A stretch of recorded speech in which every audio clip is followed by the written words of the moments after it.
지난 한 주간에도 승리하신 줄 믿습니다. 늘 주님을 품고 사는 성도님들이 되시길 바랍니다.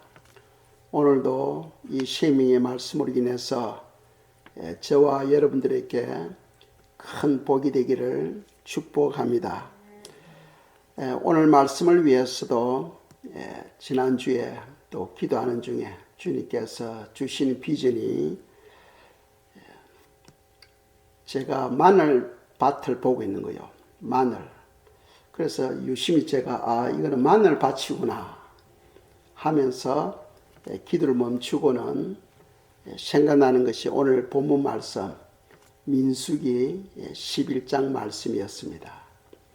민수기 11장에는 마늘에 대한 단어가 이 성경 전체에서 딱 한 군데 나와요.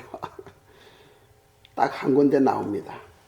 그래서 오늘 이 본문을 통하여 주님께서 우리에게 주시고자 하는 뜻이 있는 줄 믿으시고 주님을 만나시기를 축복합니다. 이스라엘 백성들이 광야 생활할 때에 날마다 또 새벽에 40년 동안 주님께서 만나를 주셨지요. 그 만나는 하나님이 사람들을 위해서 준비해 주신 음식입니다. 그런데 이스라엘 백성들이 광야 생활을 하면서 그것을 만족하지를 못해요. 그들은 애굽에 살 때는 그들이 고기도 먹을 수 있었고 또 상추나 파, 마늘 그 외에도 다른 것을 먹을 수 있었는데 이 광야에서는 만나밖에 없다는 거예요.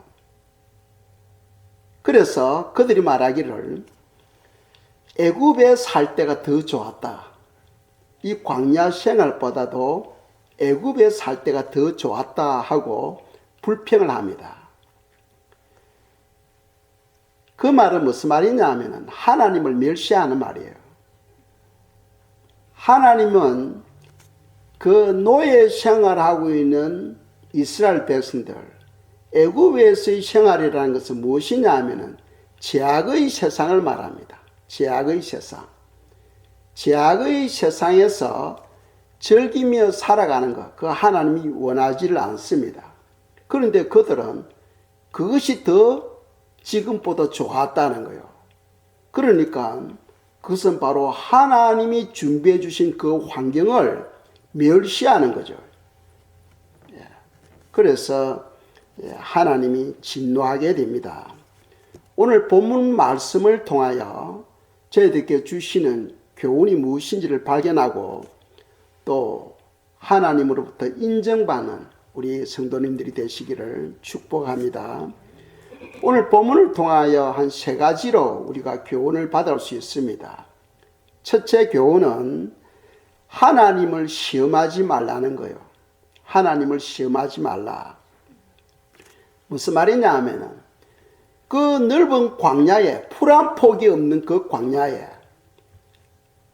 장정들만 60만 명이니까 부녀자들까지 다 포함시킨다면은 즉 아내와 아이들까지 포함시킨다면 250만 명이 되는 거예요. 250만 명에게 하루 먹을 고기를 준다면 그 고기가 얼마나 많아야 되겠습니까?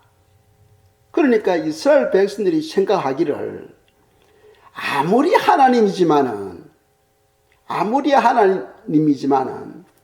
이 광야에서 우리에게 줄 고기는 준비하지 못할 것이다 하고 생각하면서 하나님께 고기 달라고 하는 거예요. 우리 이 만나만 먹고 살 수 없다. 고기 달라고 터집을 부립니다. 하나님께서 그들의 요구를 들어주시지요. 그들의 요구를 들어주십니다. 자, 이스라엘 백성들 보세요. 이 하나님이 어떤 분이신가 하면은 그 250만 명이 홍해를 건널 수 있도록 홍해를 가르시고 또 마른 땅을 건너게 하셨어요. 즉 바다 밑에 하나님은 마른 땅을 예비해 주셨습니다. 뭐 어떤 사람들은 그거는 바다가 아니고 그냥 무릎까지 오는 강이었다 하고 이야기하는데 그렇지 않아요. 그 바다의 깊이가 이스라엘 백성들이 건넜던 그 길에서 가장 깊은 곳이 높이가 120m입니다. 120m예요. 그러니까 처음에 전전 들어가면 깊어지겠죠. 가장 깊은 곳이 120m입니다. 그런데 더 놀라운 것은 요즘 발견되어지는 것은 이스라엘 백성들이 건넜던 그 길이 가장 얕은 길이에요. 그 길 양좌우는 1000m가 넘어요. 1000m가. 그러니까 하나님께서는 이스라엘 백성들을 위해서 이미 그 길을 바다 밑에 준비하고 있었던 거죠. 그리고는 뜨거운 바람을 불게 하셔서 그 축축한 땅을 그냥 말려서 마른 땅을 하나님께서는 이스라엘 백성들이 건너게 합니다. 폭이 얼마냐? 8마일 정도 돼요. 8마일. 상당히 넓죠. 그냥 뭐 조금 뭐 도랑 건너는 그런 수준이 아닙니다. 바다를 하나님께서 이스라엘 백성들로 건너게 했던 거죠. 그거는 사람으로서는 할 수 없는 일입니다. 또 그들이 목이 마를 때 마라에 도착했는데 물 웅덩이에 있습니다. 그 물을 보니까 쓴물이에요. 도저히 마실 수 없습니다. 그런데 하나님은 그 쓴물을 단물로 바꿔버립니다. 단물로. 그건 하나님만이 할 수 있는 거예요. 그리고 40년 동안 그들에게 만나를 주셨죠. 애굽에 살 때는 어떻게 했습니까? 강제 노역을 통해서 겨우겨우 풀칠하며 살았던 거죠. 그런데 여기에는 노동하지 않고 하나님께서 날마다 만나를 주셨던 거죠. 그런데 그걸 만족하지를 못했던 겁니다. 또 거기에서 끝나는 게 아니죠. 40년 동안 낮에는 구름 기둥으로 그 뜨거운 햇살을 막아주고 밤에는 또 기온이 떨어지니까 불 기둥을 또 통해서 몸을 따뜻하게 또 해주는 그런 하나님, 보호해 주시는 하나님, 그런 은혜의 하나님의 그 사랑을 깨달지 못하고 지금 고기 달라고 야단인 거예요. 우리에게 또 고기 달라고. 아무리 하나님이지만은 이 250만 명이 먹을 수 있는 고기는 준비하지 못할 것이다 하고 그들이 생각하면서 고기 달라고 터집을 부리는 거예요. 예. 그러니까 그 생각이 얼마나 악합니까? 이스라엘 백성들이 하나님을 그 시험하는 그 이유가 뭐냐 하면은 첫째로는 하나님의 그 전능하심을 믿지 않기 때문입니다. 하나님은 전지하신 분입니다. 또 전능하신 분입니다. 전지하신다는 것은 모든 곳에 다 계실 수 있고 전능하신다는 것은 하나님은 무엇이든지 다 하실 수 있다는 겁니다. 무에서 유를 창조하시고 말씀만 하시면 그대로 이루어지는 그런 능력을 가지고 계시는 분이 바로 하나님이십니다. 그런데 이스라엘 백성들은 그걸 믿지를 못했던 거죠. 또 두 번째로는 하나님을 시험했던 것은 하나님을 사랑함이 없었기 때문이에요. 하나님을 사랑하게 되면은 하나님께서 그 영혼에게 지혜를 주십니다. 하나님이 어떤 분이신가를 깨달을 수 있는 지혜를 주셔요. 그런데 그런 지혜를 받지 못하는 이유는 하나님을 사랑하는 마음이 없었기 때문이죠. 그래서 우리는 늘 하나님을 사랑하며 하나님을 시험해서는 안 된다. 하나님을 시험하는 자에게는 반드시 하나님께서 징계하신다, 즉 심판하신다 하는 것을 성경은 우리에게 말씀하고 있습니다. 자, 이스라엘 백성들이 고기 들려고 했을 때 하나님께서 고기를 주었습니까? 안 주었습니까? 고기를 주었죠. 며칠분 주었어요? 한 달분. 한 달 동안 그 메마른 광야에서, 풀 한 폭이 없는 그 광야에서 한 달 동안 실컷 먹도록 하나님께서는 메추라기를 끌고 가지고 진영에 쌓이게 하는 거예요. 그래서 그들이 막 고기를 말리고 온갖 음식을 먹고 입에서 고기가 싫어질 정도로 한 달 동안 실컷 먹습니다. 그리고는 이제 하나님께서 심판하시죠. 하나님에 대한 불순종을 하나님께서 책망하시면서 심판하십니다. 하나님은 전능하신 하나님입니다. 그런데 그런 하나님이 이스라엘 백성들을 광야로 인도하셔서 그런 고난을 당하게 하는 것도 왜? 그들에게 복을 주기 위해서요. 복을 주기 위해서입니다. 우리가 준비되지 못한 상황에서 복권에 당선되면 타락해요. 가정이 망해버려요. 그 복을 받을 수 있는 그릇이 돼야지. 그릇이 안 된 상태에서 엄청난 부를 축적하게 되면은 그 부 때문에 가정이 파탄돼 버리고 그 인생이 끝나버려요. 그래서 하나님은 복을 주기 위해서 우리를 연단하신다는 거예요. 연단하셔서 온전한 그릇이 되어질 때에 넘치도록 복을 부어주십니다.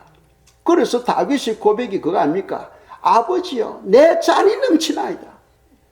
막 엄청나게 하나님께서 복을 부어주시니까 감당하지 못하는 거예요. 내 잔이 넘치나이다.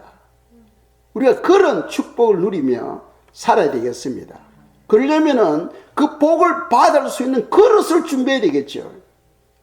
그 그릇을 준비하도록 하기 위해서 하나님은 환경을 통하여 우리를 만진다는 겁니다. 그래서 성경은 범사에 감사하라. 너가 어떤 지금 고난을 당하고 있느냐, 너가 어떤 환난을 당하고 있느냐, 감사해라. 하나님께서 더 큰 복을 주기 위해서 지금 우리를 만지고 계신다 하는 것을 성경 우리에게 말씀하고 있다는 거죠. 자, 히브리서 3장 8절 9절입니다. 읽겠어요. 광야에서 시험하던 날에 거역하던 것 같이 너희 마음을 완고하게 하지 말라. 거기서 너희 열조가 나를 시험하여 정엄하고 40년 동안 나의 행사를 보았느니라. 아멘. 그들이 온갖 하나님의 그 역사를 보면서도 하나님을 사랑하는 마음이 없으니까 터집을 부리는 거예요. 터집을 부리는 거예요. 한것마다 다 터집을 부립니다. 그래서 신앙의 가장 기본적인 게 뭐냐면 하나님을 사랑하는 거예요. 하나님을 사랑하게 되면은 이해가 안 되는 부분도 있잖아요. 그런 부분은 우리가 기도하잖아요. 아버지, 이 부분이 이해가 안 됩니다 하고 기도할 때 주님께서는 이해를 시켜주신다는 거예요. 깨달음을 주신다는 거예요.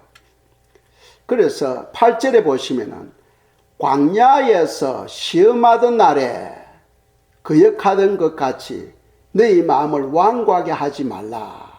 이 광야에서 시험하였다. 누가 시험한 겁니까? 하나님이 이스라엘 백성들을 시험한 거죠. 하나님이 이스라엘 백성들을 시험한 것은 복을 주기 위해서요. 복을 주기 위해서. 그런데 9절을 보겠습니다. 너희 열조가 나를 시험하여 했어요. 이거는 누가 시험한 겁니까? 이스라엘 백성들이 하나님을 시험한 거예요. 반대로. 이스라엘 백성들이 하나님을 시험한 거예요.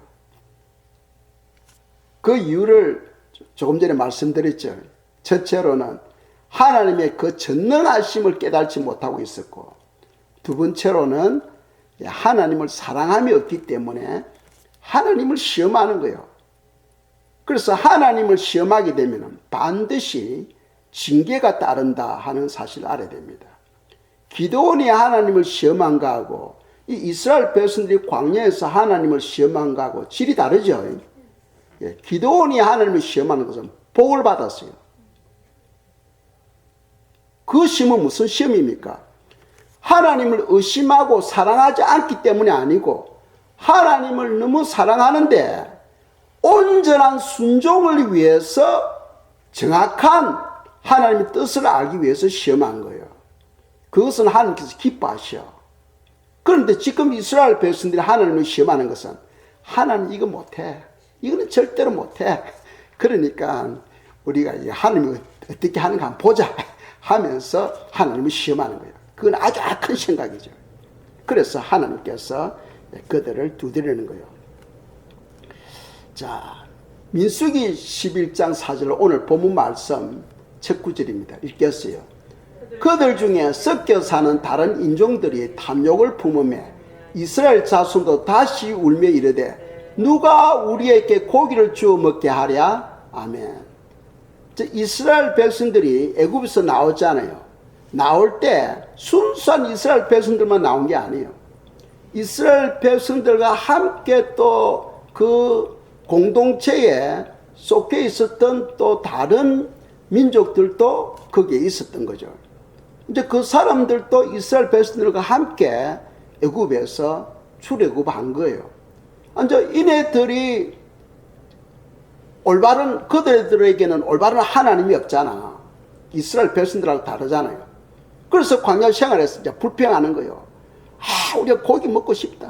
고기 먹고 싶다. 아니, 하나님은 다 하신다는데 왜 우리에게 만나만 줘? 하니까 그 이야기를 듣고는 이스라엘 백성들도 금방 막 불평하기 시작합니다. 그러니까 우리가 불평하는 이 말 한마디가 공동체 전체를 타락시켜버리는 거예요. 이 중요합니다. 내가 그냥 무심코 던진 그 말이 공동체 전체에게 악영향을 미치는 거예요. 그 우리가 말 조심해야 됩니다. 여리고성을 함락시킬 때 하나님께서 이스라엘 백성들에게 매일 한 바퀴씩 돌아라 했어요. 매일 한 바퀴씩. 그리고 일곱째 날에는 7바퀴를 돌아라 했습니다. 그 돌 때에 단 조건을 주셨어요. 절대로 말을 하지 마라. 사람은 좀 힘들고 고달프면은 입에서 좋은 말이 나옵니까? 불평이 나옵니까? 불평이 나오잖아. 믿음이 없으면 또 불평이 나와. 이스라엘 백성들이 여리고성을 돌 때 무슨 불평을 하겠습니까? 불평한다면 아니 이거 지금 우리가 뭐 하고 있는 거야? 싸움하는 것도 아니고 왜 이렇게 할 일 없이 빈들빈들 돌고 있어? 이런 불평을 할 거거든. 그런 불신의 불평이 일어나면 하늘께서 일을 할 수가 없어요. 그래서 그들에게 말을 하지 못하도록 했습니다. 말을 절대로 하지 마라. 우리가 공동체 생활을 하는데 불평의 말 그 한마디가 아주 빠르게 전파되어서 공동체 전체를 타락시키는 거예요. 지금 이 다른 인종들이 우리 고기 먹고 싶다, 고기 먹고 싶다 하고 말을 하니까 금방 이스라엘 백성들 전체에 퍼져서 그래 맞아, 하나님이 고기 주시옵소서, 고기 먹고 싶습니다 하고 큰애들도 막 등달아서 하나님께 불평하게 되는 거죠. 그래서 우리가 말을 조심해야 된다. 이 대표적인 게 하나님께서 가나안 땅을 정벌하기 전에 10명의 정탐꾼을 보내잖아요. 그 정탐꾼 사건을 우리가 알 수 있습니다. 두 사람은 긍정적으로 이야기하지만 10명의 정탐꾼들은 불평 섞인 말을 합니다. 그죠? 우리는 거기에 들어가면 그네들이 밥이다. 그들은 거인들이 있는데 그 거인들이 비교한다면 우리는 메뚜기다. 우리는 죽으로 들어간다 하고 10명이 백성들 앞에서 그런 보고를 하는 거예요. 그러니까 백성들은 그 정탐꾼들의 이야기를 듣고는 막 통곡을 합니다. 아니 애굽에서 죽지 왜 이렇게 고생까지 오가지고 여기서 죽어야 되나 하면서 막 불평하게 되죠.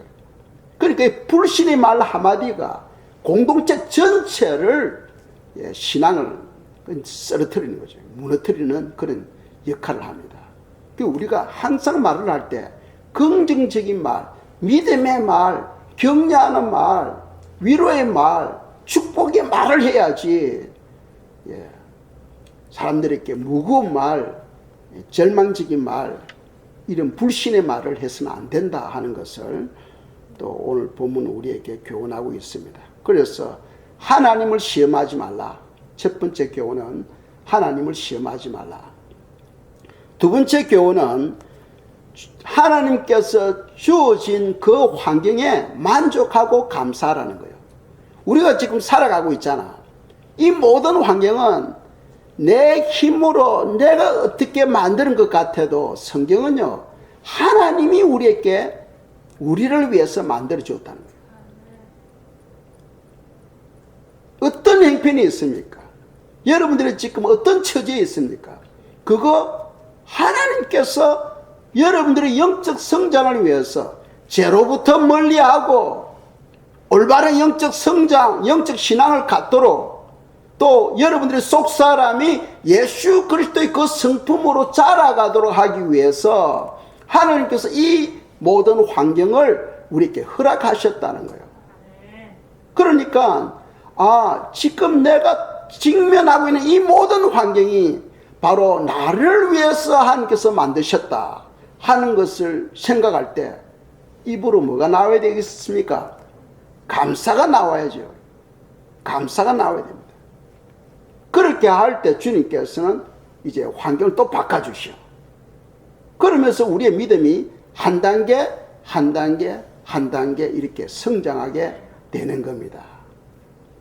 그런데 사람들은 고난이 오면은 불평하잖아요. 하나님께서 이스라엘 백성들에게 10번이나 시험을 합니다. 그런데 하나도 통과하지 못해요. 다 실패합니다.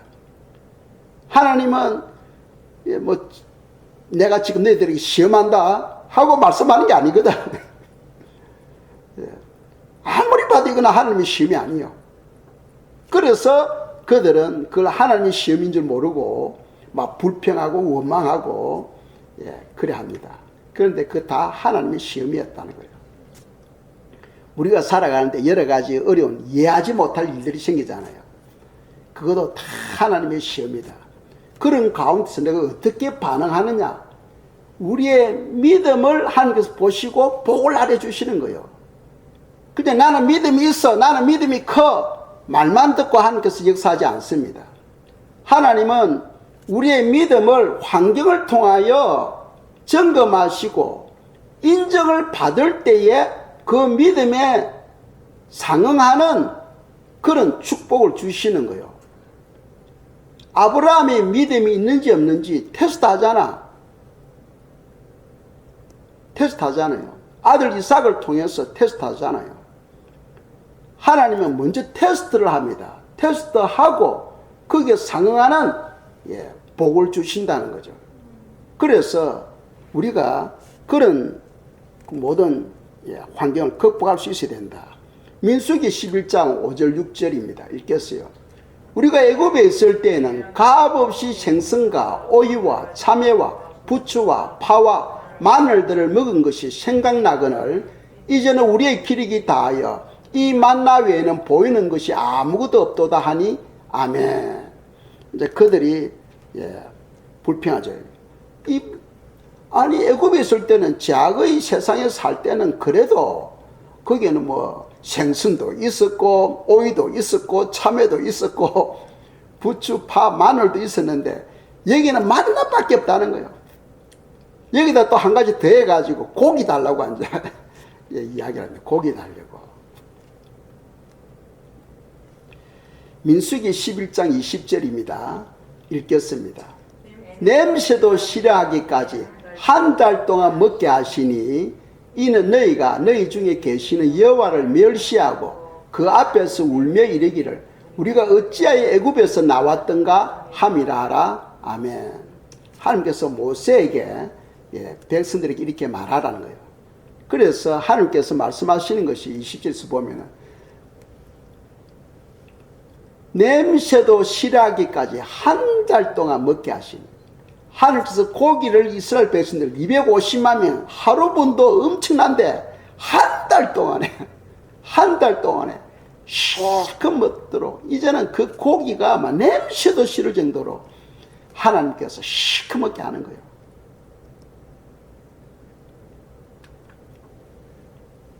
그런데 여기서 보면은 하나님을 시험하는 것은 뭐라고 했어요? 하나님을 멸시하는 거다.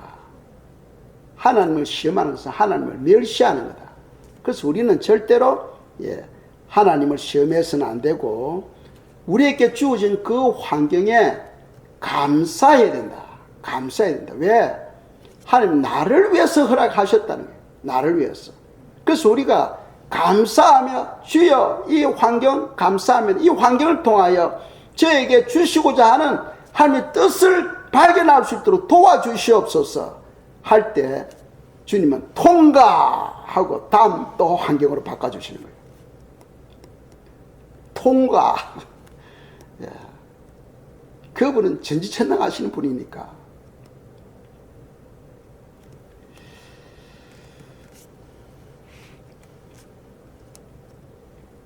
그래서 우리가 그 열악한 환경 가운데서 우리가 감사해야 되는 이유를 말씀드렸죠. 어떤 환경이 나에게 있을 때에 그 환경을 통해 현재 내가 고쳐야 될 제 문제는 없는가, 그리고 내가 지금 올바른 신앙을 하고 있는가, 그리고 내가 지금 내 속사람이 예수님의 그 성품으로 자라가려고 내가 지금 힘쓰고 있는가 하는 거예요. 예수님의 성품이 어떤 성품이었어요? 용서, 긍휼, 자비, 사랑, 오래 참음, 이런 하나님 예수님의 성품이 있잖아요. 그런 성품을 우리가 내 성품하고 비교하면서 내가 고쳐야 될 것이 뭐가 있는가 하는 것을 발견하고 주님께 기도해야 된다는 거죠. 우리에게 고난이 없다면 우리의 속사람은 절대로 변화되지 않습니다. 그냥 만족해버려요. 현재 있는 상태에서 만족해버립니다. 그런데 천국은 그런 곳이 아니잖아요. 상급이 주어진다고 되어 있어요. 상급. 그래서 우리가 이 땅에서 살지만 장차 천국에 가면은 많은 사람들이 조금 더 나은 신앙생활을 할 겁니다. 왜? 조금 더 나은 그 수준은 이 땅에서 말을 할 수 없을 정도로 엄청난 수준이에요. 엄청난 수준이에요. 엄청난 영광입니다. 그럼 우리가 말로서 표현할 수 없는 거죠. 그는 이제 천국에 가봐야 아는 거죠. 사도 바울이 셋째 하늘까지 올라가서 보고 들은 것, 이 땅에서 과히 말을 표현할 수 없는 거라고 했어요. 말로 표현할 수 없는 거다. 그러니까 천국에서의 그 상급이 한 단계 이 차이는 엄청난 차이다 하는 것을 우리가 알고 있어야 된다는 거죠. 자, 사도 바울은 어떻게 환경을 만족하며, 자기에게 주어진 그 환경을 만족하며 감사하며 살았는가. 그래서 성경은 자족하는 마음을 가졌다고 되어 있죠. 그래, 빌립보서 한번 보겠습니다. 4장 11절과 13절입니다. 읽겠어요. 내가 궁핍함으로 말하는 것이 아니니라. 어떠한 형편이든지 나는 자족하기를 배웠노니 내게 능력 주시는 자 안에서 내가 모든 것을 할 수 있느니라. 아멘. 자, 11절에 보시면은 어떤 형편이든지 했어요. 내가 부자로 있든지 내가 아주 참 가난한 상태로 있든지 어떤 형편이 있든지 자족하기를 배웠다. 이 자족하는 마음, 현재 그 상태에서 만족한다는 거예요. 불평하지 않고 어떤 상태에 있든 자신이 만족하는 그런 삶을 살았다는 거예요. 이것이 어떻게 하면 가능할 수 있겠는가? 그것은 첫째로는 성령 충만 받으면 돼. 성령 충만 받으면은 그냥 주님 한 분만으로 그냥 기쁜 거예요. 그냥 주님이 나와 함께하고 계신다는 거, 임마누엘, 그것만 생각해도 그냥 감사가 흘러나오는 겁니다. 그리고 두 번째로는 세상의 모든 부귀 영화는 그것이 우리에게 복을 주는 게 아니라는 거예요. 부귀 영화가 우리에게 복을 주는 게 아니고 누가 우리의 복이라 했어요? 여호와 하나님이 바로 우리의 복이라는 거예요. 여호와 하나님이. 그러니까 예수 그리스도의 손에는 모든 만물이 다 들어있다고 요한복음 3장에서 말씀하고 있잖아요.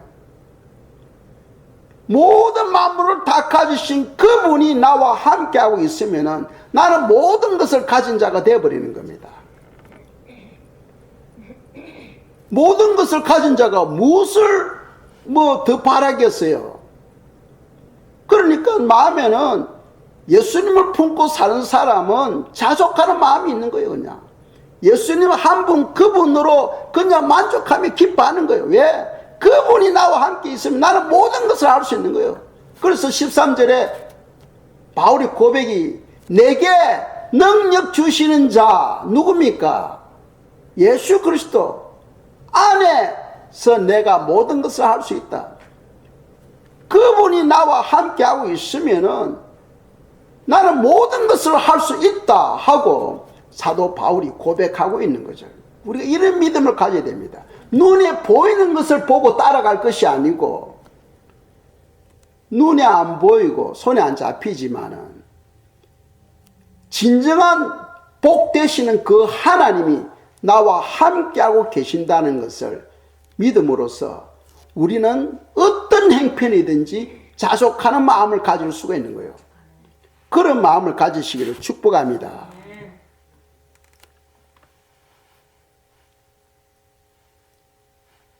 바울과 실라가 빌립보에서 전도하러 갔었는데 거기에 귀신 들린 여자가 점을 쳐주는 거예요, 사람들에게.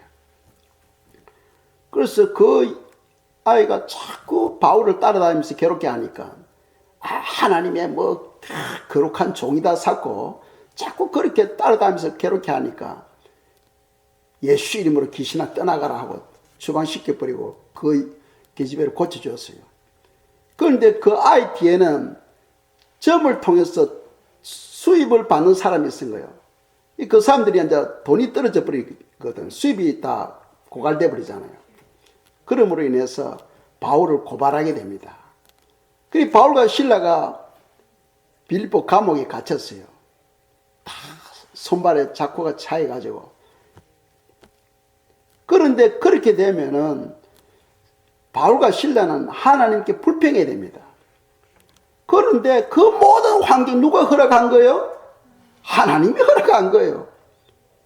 채찍에 맞고 손발에 수갑 채여가지고 차가운 방에 갇혀서 또 굶주리고 배도 고프고 그런 상황에서 하나님께 감사 기도를 올려드립니다. 하나님께 찬양을 하고 감사 기도를 올려드리는 거예요.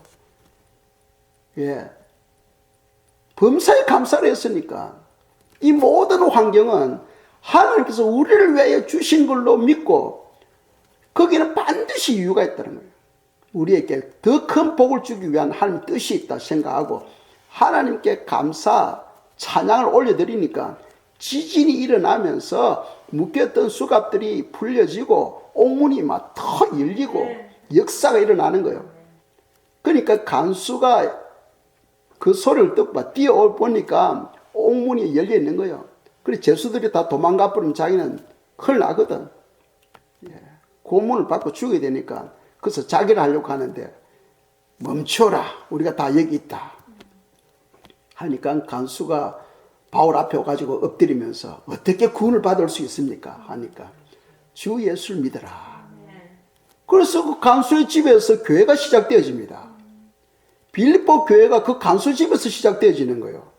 하나님은 바울과 실라를 통하여 그 간수 집에서 교회가 시작되어지도록 하기 위하여 그 환경을 그렇게 역사하시는 거예요. 그러니까 우리가 생각하는 하나님의 방법과 하나님이 이끌어가는 방법 완전 다른 거예요.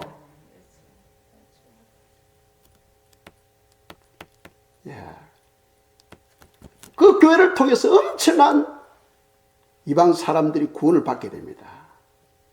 엄청난 사람들이 구원을 받게 돼요. 거기다 누구 열매? 바울과 실라의 열매가 되는 거예요.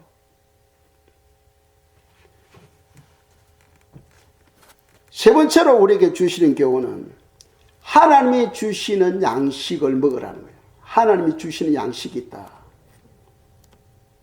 그 만나는 하늘에서 내려온 하나님께서 주신 양식입니다. 아시겠죠?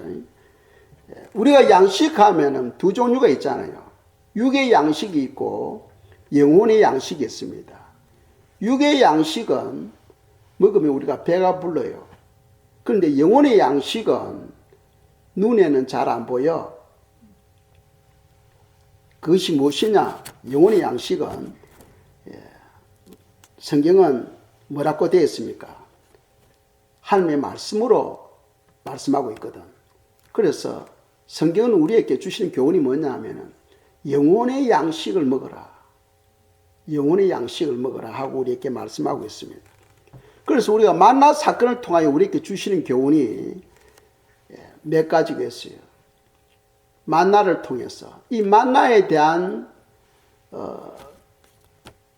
사건을 기록해 놓은 것이 오늘 본문 말씀 민수기 11장에도 나오고 출애굽기 16장에도 나와요. 출애굽기 16장에는 만나 사건의 만나에 대해서 더 구체적으로 기록해 놓고 있어요. 근데 제가 민수기 11장을 선택해 놓은 것은 그게 마늘이라는 단어가 나오기 때문입니다. 마늘이라는 단어가 나오기 때문에. 왜 하나님께서 저에게 이번 주에 제가 무슨 말씀을 준비해야 됩니까? 하고 기도하고 있을 때 마늘밭을 보여주셨거든. 그래서 제가 이 민수기 11장을 선택하게 된 겁니다. 아시겠죠? 그래서 주시는 교훈은 이 하나님께서 그 광야에서 만나를 주는데 그때 하나님께 주시는 그 만나 그 음식을 만족하며 감사해라는 거예요. 만족하며 감사해라. 그런데 이스라엘 백성들은 그걸 만족하지 못했죠. 감사 대신에 불평했잖아요. 우리에게 주시는 그때 주시는 그 모든 음식 우리가 감사해야 된다. 부족해도 감사해야 된다. 부족해도 성경 부족함이 없었다고 성경 말씀하고 있어요. 아무리 부자도 하루에 3끼, 뭐 5개, 6개 먹는 게 아니에요. 부자라고 잘 먹는 게 아닙니다. 부자들은 하루에 어떻게 먹을까 하는데 진짜 부자들 건강이 안 좋아가지고 우유 한 컵, 비스켓 한 조각 그거 먹고 사는 사람 많아요. 돈은 많은데 건강이 따르지 못해가지고. 근데 우리는 다 먹고 살잖아. 그게 복인 줄 믿으시기 바랍니다. 두 번째로는 만나는 부지런해야 돼. 늦게 일어나면 만나가 없어져 버려요. 해가 뜨면 햇빛에 만나가 그냥 녹아가지고 쓰러져 버려요. 없어져 버려요. 그러니까 해가 뜨기 전에 빨리 나가서 만나를 주셔야 됩니다. 그러려면 일찍 일어나야 되죠. 부지런해야 됩니다. 그리고 세 번째로 만나는 광야의 그 만나는 영원한 생명의 양식의 그림자라는 거예요. 영원한 생명의 양식의 그림자다. 생명의 양식의 그 그림자, 그 무슨 말이냐 하면은 생명의 양식이 우리가 신약에서는 무엇으로 표현하고 있어요? 예수님으로 표현하고 있죠. 그래서 우리가 요한복음 6장을 한번 보겠습니다. 요한복음 6장 48절 51절 읽겠습니다. 내가 곧 생명의 떡이니라. 나는 하늘에서 내려온 살아있는 떡이니 사람이 이 떡을 먹으면 영생하리라. 내가 줄 떡은 곧 세상의 생명을 위한 내 살이니라 하시니라. 아멘. 주님께서 내가 떡이다. 내가 영생하는 생명의 떡이다 하는 거예요. 광야에서 하나님께서 예배해 주신 그 만나는 장차 도래할 영원한 생명의 떡 예수 그리스도에 대한 그림자입니다. 그림자예요. 그런데 만나를 먹은 사람들은 다 죽었어요. 그런데 주님께서 주시는 그 생명의 떡을 먹으면은 영생한다. 영생한다. 그래서 우리가 예수 안에서 죽는 사람을 죽었다 표현 안 하고 잠잔다고 성경 표현하고 있어요. 잠잔다. 그럼 생명의 떡이 무엇이냐? 그것이 바로 신약 성경에서는 예수 그리스도다. 내가 바로 생명의 떡이다. 나를 먹으라는 거야. 나를 먹어라. 그 요한복음 6장 읽어보세요. 예수님이 내가 떡이니까 나를 먹으라 하니까 사람들이 놀래버립니다. 우리가 어떻게 사람을 먹어? 하면서 그걸 영적으로 이해를 못하고 다 떠나가 버리죠. 떠나갑니다. 이건 아니야. 이건 아니야. 예수님 뭐라 했습니까? 내 살을 먹고 내 피를 마셔야 생명이 있다 하니까, 아니 성경에는 피채 묻지 말라 했는데 그 올바른 뜻을 이해하지 못하고 그들이 떠나죠. 예수님이 바로 생명의 떡인 줄 믿으시기 바랍니다. 그리고 만나는 구약 광야에서의 그 만나는 장차 도래할 영원한 생명의 양식 되시는 예수 그리스도의 그림자예요. 하나님이 계시지. 그래서 우리는 예수님을 먹는다. 그러면 우리 예수님을 먹는다는 것이 무엇이냐? 예수님을 먹는다. 그건 무슨 말이냐? 바로 예수님의 교훈을 받고 순종하는 것을 말합니다. 아시겠죠? 예수님을 먹는다는 것은 예수님의 교훈을 받고 순종하는 것을 말해요. 제가 예전에 신학대원을 가려고 학교가 몇 개 있는데 제가 기도하는 거예요. 주님, 이 대학원이 여기에 한 몇 개가 되는데 제가 어디에 가면 좋겠습니까? 하고 기도하는데 학교를 주면서 그 학교를 먹으라 하는 거예요. 그래서 제가 그 학교를 선택해가지고 공부를 했거든. 학교를 먹으라는 뜻은 무슨 말입니까? 그 학교 교훈을 받고 순종하며 또 가르치라. 그런 말이겠죠. 그래서 예수님이 나를 먹으라. 내가 생명의 떡이니 나를 먹으라는 것은 예수님의 교훈을 받고 뭐 하라는 거라? 순종해라 하는 그런 뜻입니다. 아시겠죠? 그래서 우리가 제가 설교를 할 때 말씀을 순종해야 된다. 말씀을 순종해야 된다. 이런 말씀을 말해요. 그런 말을 많이 하는데 순종하면 사람들이 그냥 싫어요. 아니 이걸 어떻게 다 순종해? 이걸 어떻게 다 순종해? 하고 아예 포기해버립니다. 그런데 성경에 보면 그런 게 아니에요. 몇 가지. 그 몇 가지가 뭐냐? 자, 여기 기록되어 있어요. 하나님의 말씀을 순종하는 것. 이 5가지만 하시면 여러분들 100% 다 순종하게 됩니다. 첫째로는 뭡니까? 하나님을 경외하는 것. 하나님을 경외하는 것. 그건 사람이 본분이라 했죠. 하나님을 경외하는 것. 두 번째로는 서로 사랑하는 것. 이웃을 서로 사랑하는 것. 세 번째로는 기도하는 것. 기도한다는 것은 주님과 나와의 그 영적 관계를 연결시키는 거죠. 기도하는 것. 그리고 네 번째로는 전도하는 거예요. 우리가 성령을 받으면은 전도의 열매가 맺어지게 됩니다.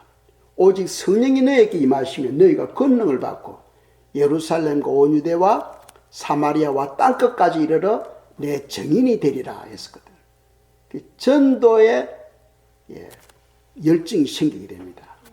그리고 마지막으로 용서하는 것. 용서. 그리스도인으로 살면서 남을 미워하고 비난하고 사는 경우가 들어있죠. 성도들은 그래 해서는 안 된다는 거예요. 성도들에게는 원수가 있으면 안 됩니다. 미워하는 사람이 있으면 안 되는 거예요. 그런 사람이 있으면 뭐 하라? 계속 축복기도 하시면 됩니다. 축복기도. 절대로 원수 맺고 살면 안 됩니다. 내가 남을 용서하지 못하면 주님도 나를 용서하지 못해. 그래서 이 5가지 이것만 하면은 그냥 말씀 다 순종하게 돼 있어요. 다 순종하게 돼 있어요. 어려운 게 아니라니까. 예수님께서 내가 너에게 새 계명을 주노니 하고 딱 하나의 계명을 주셨어. 그게 뭡니까? 하나님을 사랑하고 이웃을 너 몸과 같이 사랑하라 했잖아. 사랑하는 거. 사실은 사랑 안에 이것이 다 포함되잖아요. 전도도 사랑 안에 포함되죠. 내가 전도 안 하면 그 영혼이 지옥에 들어가니까. 용서도 사랑 안에 다 포함되잖아요. 한마디로 말한다면 사랑입니다. 사랑.